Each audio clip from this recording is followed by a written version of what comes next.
Alphabet, or Google, is probably one of my favorite stocks. I first bought shares back in 2009 and haven't fallen out of love since. I have to be careful when I say that. The way to love a stock, and it's totally fine by the way, there's nothing weird about that, and they don't teach you this in schools, but the proper way to love a stock is to always put it on trial. It's not like a human relationship where we should be forgiving of one another. No. I have high demands of the stocks I allow into my investment portfolio. And if they even look like they're about to disappoint me, especially when I've already been eyeing an even more attractive opportunity, I won't hesitate to kick that tired old stock to the curb. It's served its purpose. I could move on. And hey, maybe that sounds shallow, but that's what it takes to really thrive in this business. I love my Google stock. We've had some great times over the years, but I'm not married to her. So let's do an evaluation, a deep dive. Let's see how she stacks up. Welcome back, you beautiful 17,000 subscribers. Now well, I'll never kick you to the curb. I'm glad you're here. I really appreciate the support and am enjoying getting to know you all. Now, I am a practicing professional, so I legally have to say that this is not investment advice. And if you pay attention to what I'm saying, I'm not telling you to go out and buy shares in Google. I do not know your financial situation, so it's impossible for me to know if that would make sense for you or not. But I do want to help you know how to evaluate it and other stocks for yourself. There's a link in the description to my full disclaimer and disclosures. All right, let's go. Now, if we want to do this stock analysis right, which of course here on this channel we do, there's a lot to unpack to really understand a company like Alphabet. So rather than make a single several-hour video for our deep dive here, I think it'll be significantly more helpful to break our analysis up a bit. So in this video, I just want to touch on a couple of the most significant factors that I believe set Google apart. One of the reasons why Alphabet is especially intriguing right now is because of how the market is treating it relative to other high-tech growth stocks. Now, both the Nasdaq, as represented here by the QQQ Invesco ETF, and Google were hitting all-time highs about 6 months ago in late November of last year. As of this recording, they're both down about 25% from those highs. Now, I talked before in my video about profiting from inflation about how growth stocks are some of the worst to own during a rising rate environment. And that's because many of them are funded by debt.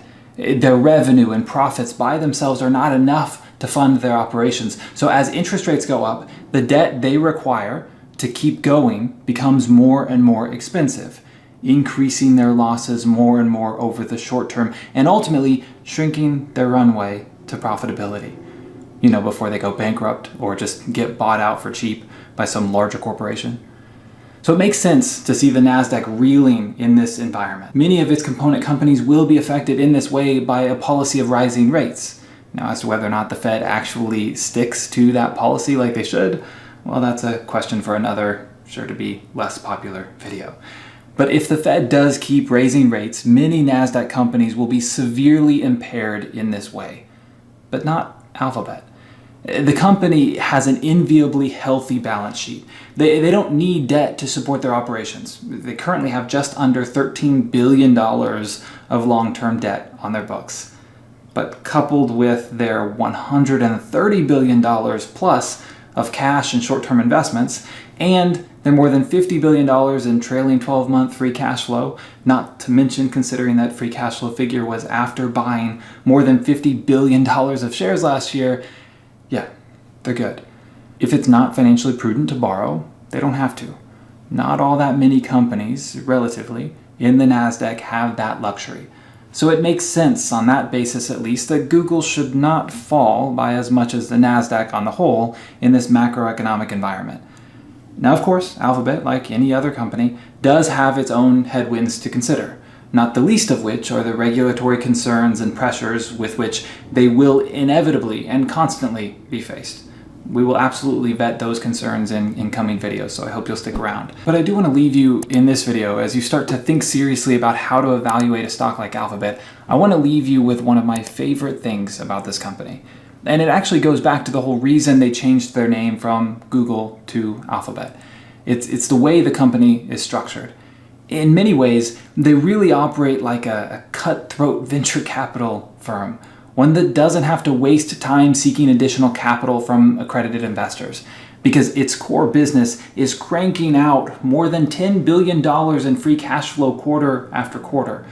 A VC firm that has access to and actually employs some of the smartest minds in tech, coding, AI, engineering, everything you could want for the businesses they're trying to build. Think about the way the company's set up. You have Google Services, which is their cash cow with a wide moat. And then you have Google Cloud and their other bets, as opposed to their alpha bet. And both of those are on the whole currently loss-making. I feel like the way Alphabet generally gets valued is by only looking at the profitability of Google services and viewing those other two categories as just the cost of doing business, almost as necessary expenses to keep Google services growing as fast as it has been. But in reality, if you stripped those last two categories out, if all they did was focus on number one, their numbers, at least for now, would look even better. But no. Instead, you have this VC structure run by a team that has a proven track record of innovation and building sustainable cutting-edge tech businesses. My thesis is that Wall Street isn't really properly accounting for the long-term prospects of these other businesses growing within the Alphabet ecosystem. Compared to other similarly sized large tech stocks, the market seems to be valuing Alphabet like a solid but mature company, one that doesn't really have that much more growth ahead of it. And if it were just Google services, I might agree with that valuation. But as it stands right now, I feel like I'm getting a free pass, a free call option, if you will, to these high-tech opportunities, venture capital investments that I would not want to back if it weren't for the consistent cash flow and proven team behind them. Now, I plan to dive into each of these opportunities so that I can better understand them for myself and my clients, but also to help you think through not only this company, but also others as you try to build out a portfolio in which you're confident going forward. But here are some quick observations about the investment opportunities I suspect investors in Alphabet stock can profit from without the risk of the whole thing going bust. First of all, their biggest is their investment into cloud.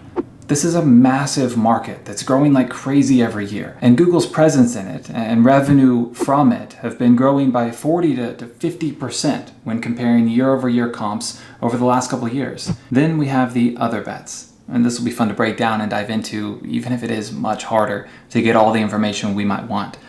Let me just point to a couple to get your wheels turning and hopefully get you excited about this process. I hope you'll let me know your thoughts about all this in the comments. Now, the first of these bets that I'm excited to see play out is Waymo, the self-driving taxi, what could ultimately be a real threat to Uber and Lyft.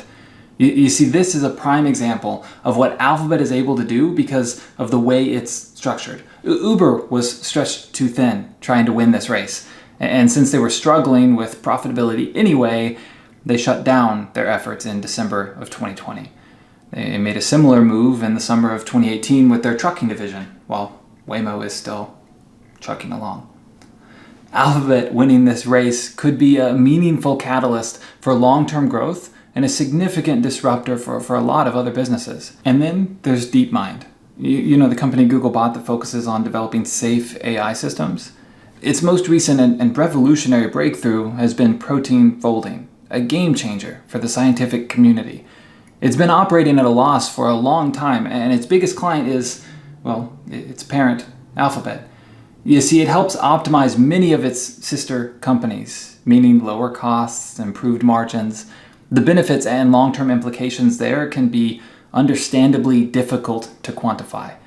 But in its most recent financial statements, DeepMind itself started generating a profit.